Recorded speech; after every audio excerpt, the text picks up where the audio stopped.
Lectura 3.2. El Hollywood. El Hollywood fue el primer club de verdad al que Belly había ido. Imagínensela. En aquellos días, el Hollywood era el lugar de moda en Bani.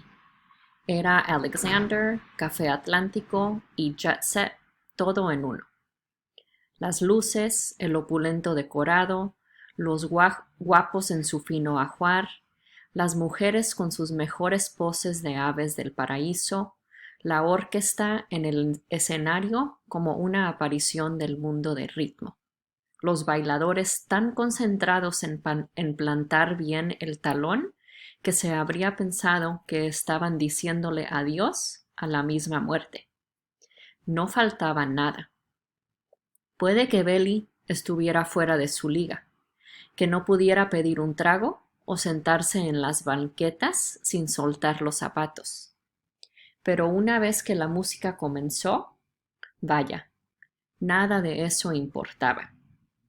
Un corpulento contador le tendió la mano y durante las 2 horas siguientes, Belly olvidó su torpeza, su asombro, su inquietud y bailó.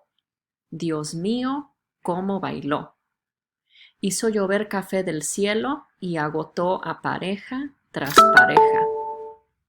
Hasta el director de la orquesta, veterano medio canoso, de más de una docena de giras por América Latina y Miami, le gritaba: «La negra está encendida, mira que está encendida».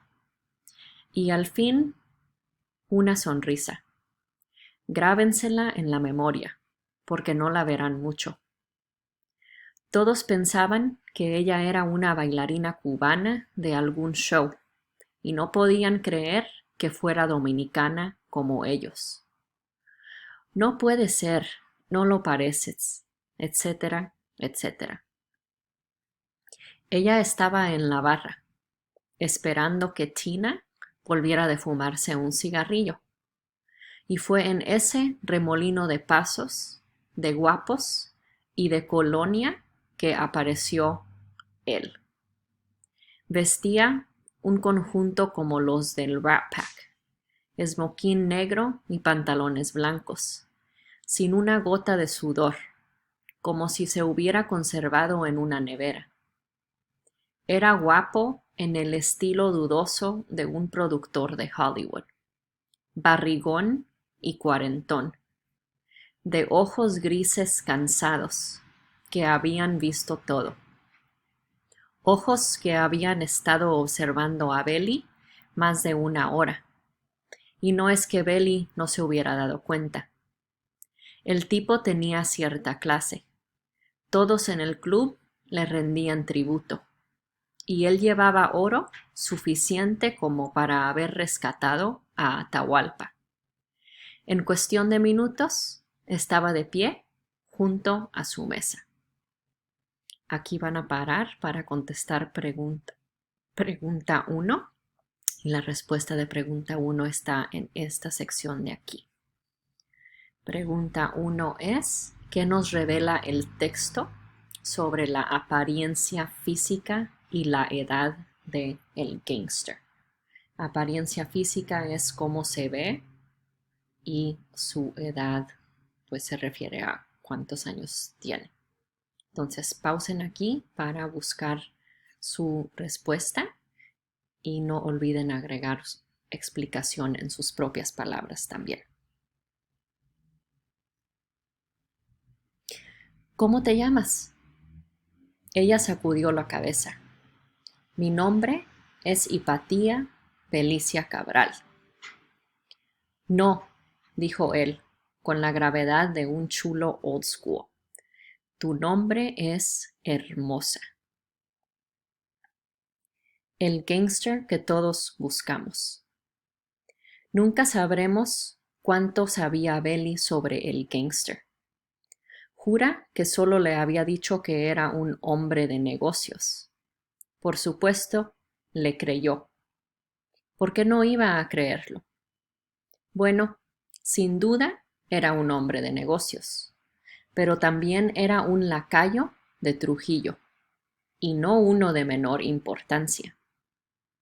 Debido en parte al silencio de Belli sobre el tema y la inquietud persistente de la gente al hablar del régimen, lo que se conoce de El Gangster es fragmentario. Les daré lo que he logrado desenterrar y el resto tendrá que esperar al día en que al fin hablen las páginas en blanco. El Gangster nació en Samaná, al despuntar los años 20, el cuarto hijo de un lechero, un malcriado infestado de gusanos que no dejaba de lloriquear y que nadie creía que llegaría a nada. Opinión que sus padres refrenaron cuando lo botaron de la casa a los 7 años. Pero la gente siempre subestima lo que la promesa de una vida de hambre, impotencia y humillación puede provocar en el carácter de un joven. Para cuando el Gangster cumplió 12 años, ya ese chamaco escuálido y ordinario había demostrado recursos y coraje por encima de sus años. A los 14 años mató a su primer comunista, un favor que le hizo al espantoso Félix Bernardino. Y a partir de ese momento, nadie habría de parar a nuestro joven villano. Durante la siguiente década, viajó a Cuba con frecuencia. Tuvo escarceos con la falsificación, el robo, la extorsión y el lavado de dinero. Todo en el nombre de la gloria eterna del Trujillato. Tenía un pasaporte especial del palacio y el grado de comandante de una rama de policía secreta. Para cuando cumplió los 20 años, ya tenía una serie de prostíbulos propios en la capital y sus alrededores, y casas y carros en 3 países. Siempre fue generoso con el jefe, ya fuera con dinero, alabanzas o un cacho de culo de primera traído de Colombia. Y era tan leal al régimen que una vez mató un hombre en una barra solo por pronunciar mal el nombre de la madre de Trujillo. Este sí es un hombre capaz, se comentaba que el jefe había dicho. Paren aquí para contestar pregunta 2. Pregunta 2 es: ¿qué nos revela el texto sobre el trabajo de el gangster? ¿Qué hace para ganarse la vida? ¿Para quién trabaja? ¿Qué hace? Revisen esta sección de aquí.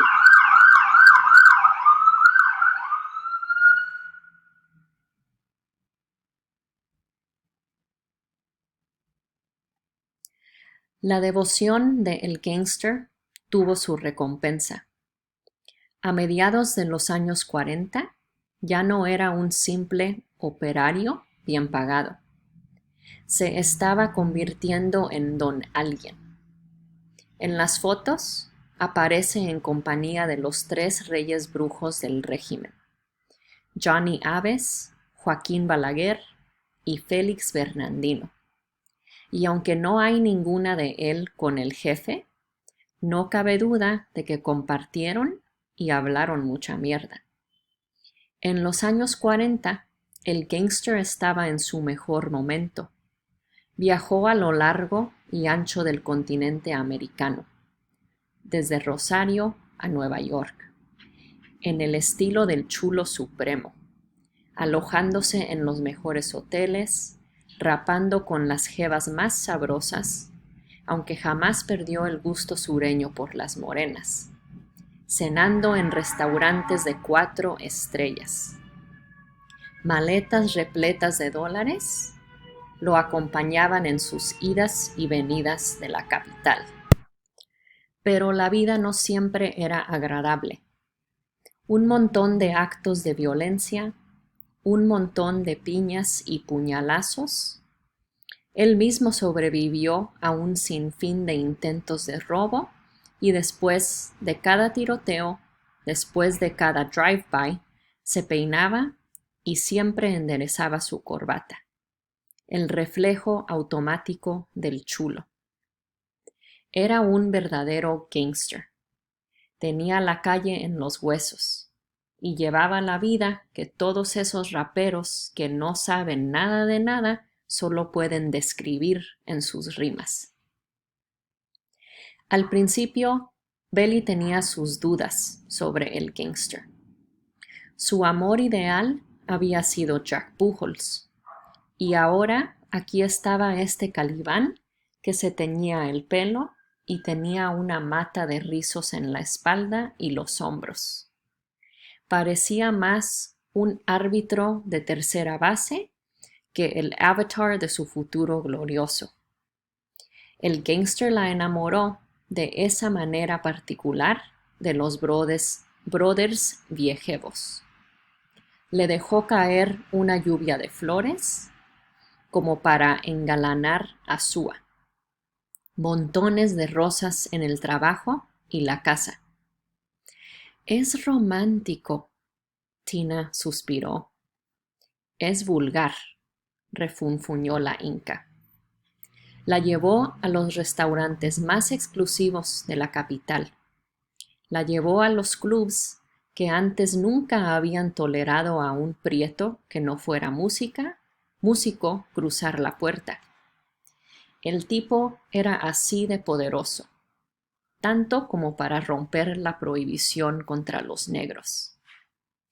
La llevó al teatro, al cine, a bailes. Le compró un amplio vestuario y cofres de pirata llenos de prendas.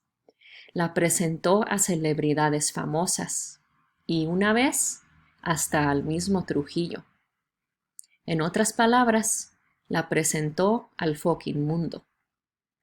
Era un hombre bien social, al que le gustaba pachanguear, ver y ser visto.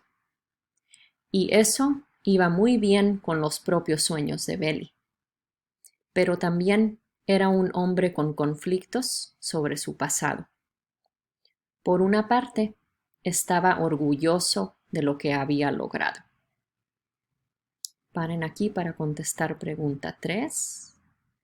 Pregunta 3 es, ¿qué hace el gangster para enamorar a Belly?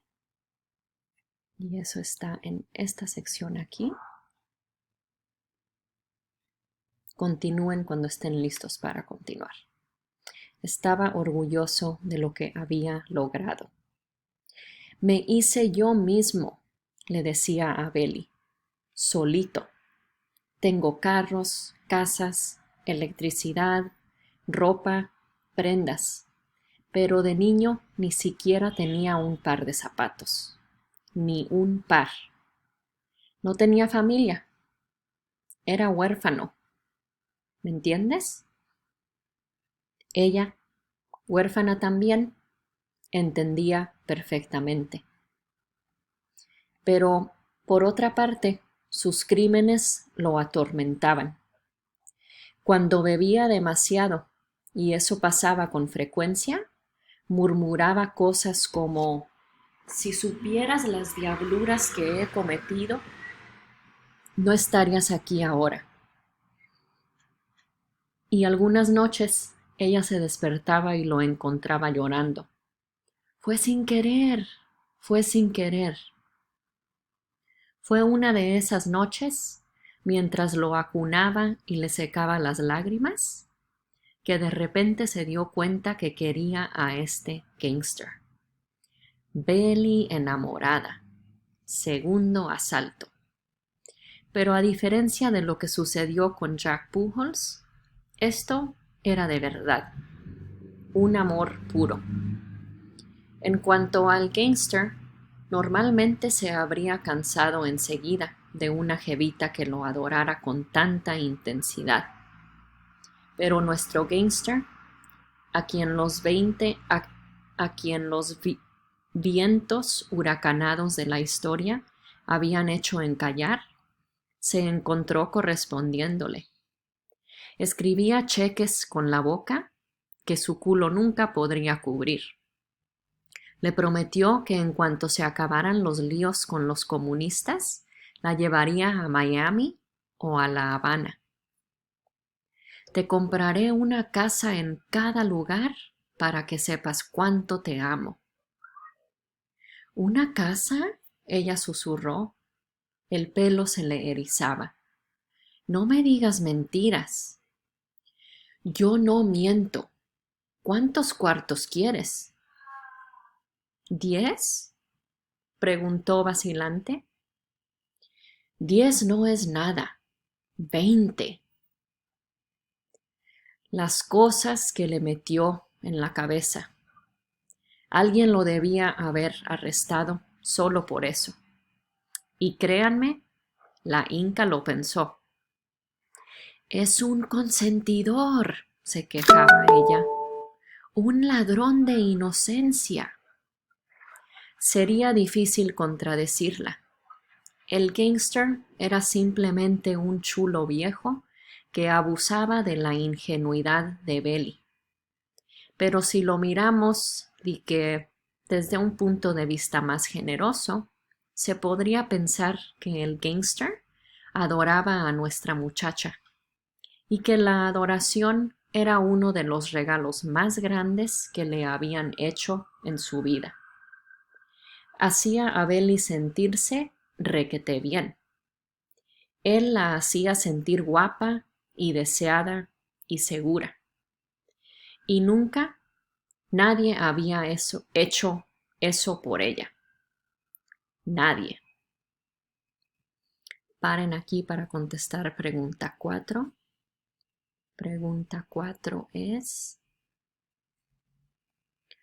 ¿cómo se siente la Inca sobre la relación entre Belly y el gángster?